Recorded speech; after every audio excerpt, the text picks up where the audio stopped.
Alors je vais vous parler donc, de Magic l'Assemblée, donc plus communément appelé les cartes Magic. Alors Magic l'Assemblée, c'est quoi? C'est un jeu de cartes à collectionner, comme on peut assigner ça à d'autres jeux de stratégie, de combinaison, comme les échecs, le bridge, etc. La différence, c'est qu'on construit son jeu. C'est un univers un peu particulier, médiéval, fantastique. On appelle ça aussi de l'heroic fantasy. Donc c'est pas simplement un simple phénomène de mode, puisqu'il a été donc créé en 1993 aux États-Unis. Aux États-Unis, il continue encore d'y avoir de nouvelles cartes qui sortent. Donc on dénombre actuellement plus de 11 millions de joueurs dans le monde, dans 55 pays. Donc là, par exemple, on a un modèle de carte qui explique, donc la légende explique un peu les différents éléments de la carte, l'illustration, le nom, l'opacité, etc.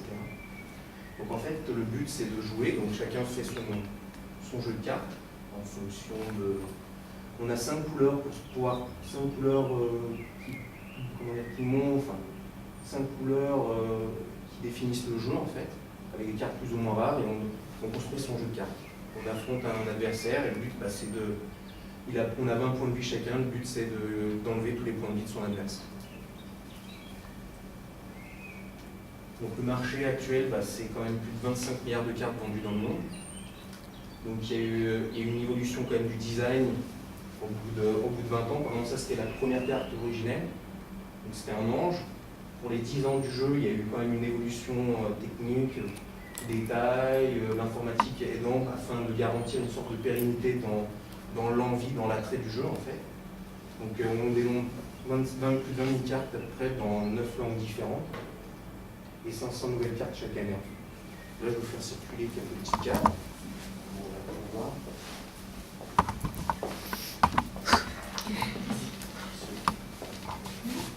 Et donc tout autour de ça, donc c'est pas simplement un jeu, on fait ça traditionnellement, non, il y a des organisations de tournois nationaux, locaux, avec des grandes récompenses allant jusqu'à plus de 100 000 $, ou des cartes énormément d'argent, 1 000 €, etc.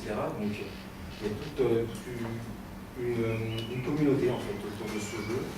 Et quand vous jouez, pardon, si vous perdez, la carte va à votre adversaire, non, ça fonctionne comment? Il y a un tas de variantes en fait. On peut soit jouer avec une carte de mise, soit simplement jouer comme ça, soit c'est un concours, un tournoi. Donc ça dépend, après il y a un tas de variantes, mais simplement c'est on joue avec son jeu et après, soit on reprend nos cartes. D'accord. Normalement c'est comme ça. Après, c'est vrai qu'il y a des particularités, normalement c'est on parie une carte de notre jeu et si on la perd, mais vu que actuellement, vu qu'il y a des cartes qui ont 10 ans et qui valent plus de 1000, 5000 €, etc., donc ça existe pratiquement plus. D'accord. Voilà. Donc après, il y a pas mal donc, de boutiques en ligne, de sites communautaires, de sites de petites annonces, sites d'enchères pour pouvoir se procurer donc, des cartes. Moi, j'avais des joueurs quand j'étais tout petit, en 94-97, en fait, à ce jeu, avec des amis. Puis après, j'avais arrêté. Et en 2003, j'ai dans une conversation avec un camarade dans les études supérieures, il m'en a reparlé. Et je me suis remis dans l'univers en fait, Magic. Mais plus dans le côté collectionneur en fait. Parce que le nouveau design me parlait beaucoup moins en fait. Moi j'étais habitué à un peu ce côté vintage et ça me parlait moins, ça avait beaucoup évolué, vous voyez. Donc moi je me suis plutôt replongé dans l'univers collectionneur en fait. Donc tout cet univers, donc moi par ma partie collection en fait m'a permis de voir qu'il y a eu pas mal de petites anecdotes tout autour de ces cartes en fait. Donc dès le début finalement il y avait déjà des erreurs d'édition, donc là c'est une carte, première version, donc il y en a 1000 exemplaires, donc il y avait une erreur d'impression. Donc ça on ne l'a pas vu en fait, ils l'ont vu que quand ils l'ont commercialisé, donc c'était déjà trop tard. Et ça c'était la version pour G, donc il y en a eu 3000.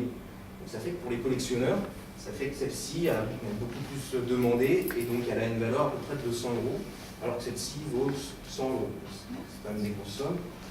Donc comme ça, c'est des premières cartes qui coûtent relativement cher en fait. Aux États-Unis, ils ont mis en place un système d'authentification de cartes ADN. Donc par exemple, on voit ici, ça c'est la carte emblématique du jeu. Son prix moyen en France à peu près, ça dépense à 1 500 €. Et donc aux États-Unis, donc ils ont mis ils certifient donc les cartes. c'est des organismes très privés qui donc, datent la carte, lui donnent son état, et donc ça fait que ça multiplie la valeur qui est déjà, admettons, de base par 3, 4, voire 5. Donc en plus, tout le monde pensait que c'était un jeu de hasard, mais finalement non, parce qu'il y a eu, comme il y a eu des tournois, des championnats du monde qui sont organisés 2 années de suite, il y a eu la même personne a gagné un championnat avec un jeu différent d'une année sur l'autre, donc ce n'est pas uniquement le hasard, il y a quand même la notion de stratégie qui entre en jeu. Il y a eu une autre anecdote par rapport à ce jeu, c'est qu'il est sorti donc en 1993 aux États-Unis, il s'est bien vendu aussi dans les autres pays d'Europe, et il était prévu donc en 1994 qu'il sorte par exemple en Italie, France et en Allemagne.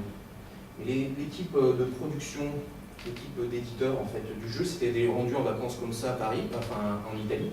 Ils ont vu déjà l'engouement, avant même que les cartes ne sortent en Italie. Donc, pour vraiment encourager donc, le phénomène, ils ont décidé de créer en fait une édition qui était aux États-Unis pour l'Italie, pour vraiment encourager en fait l'achat et vu l'engouement, c'était pour vraiment favoriser, encourager les personnes. Voilà. Et donc, pour ceux que ça intéresse, il y a le site officiel de Magic et de gros sites communautaires français pour comprendre, pour jouer, enfin, ils expliquent de A à Z. Très bien.